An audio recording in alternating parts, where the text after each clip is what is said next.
وقد مكروا مكرهم وعند الله مكرهم وإن كان مكرهم لتزول منه الجبال.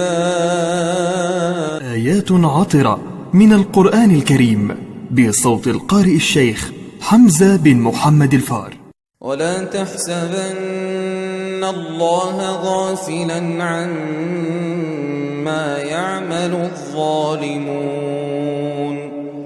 إنما يؤخرهم ليوم تشخص فيه الأبصار مهطعين مقنعي رؤوسهم لا يرتد إليهم طرفهم وأفئدتهم هواء وأنذر الناس يوم يأتيهم العذاب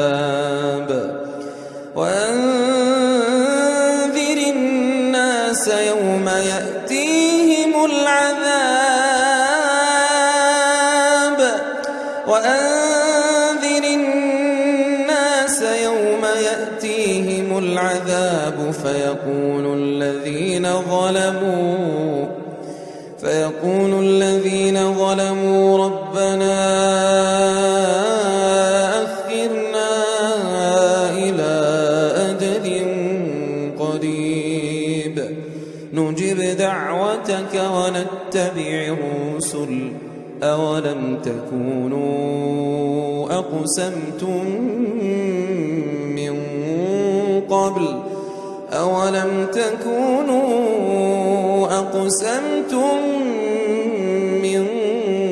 قبل ما لكم من زوال وسكنتم في مساكن الذين ظلموا أنفسهم وتبين لكم كيف فعلنا بهم وضربنا لكم الأمثال.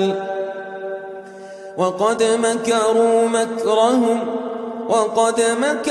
مكرهم وعند الله مكرهم وإن كان مكرهم لتزول منه الجبال فلا تحسبن الله مخلف وعده رسله إن الله عزيز ذو انتقام يوم تبدل الأرض غير الأرض والسماوات وبرزوا لله الواحد القهار وترى المجرمين يومئذ مقرنين في الأصفاد وترى المجرمين يومئذ مقرنين في الأصفاد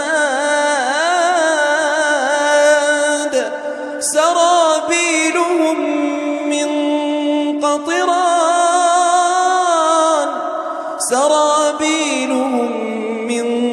قطران وتغشى وجوههم النار ليجزي الله كل نفس ما كسبت إن الله سريع الحساب.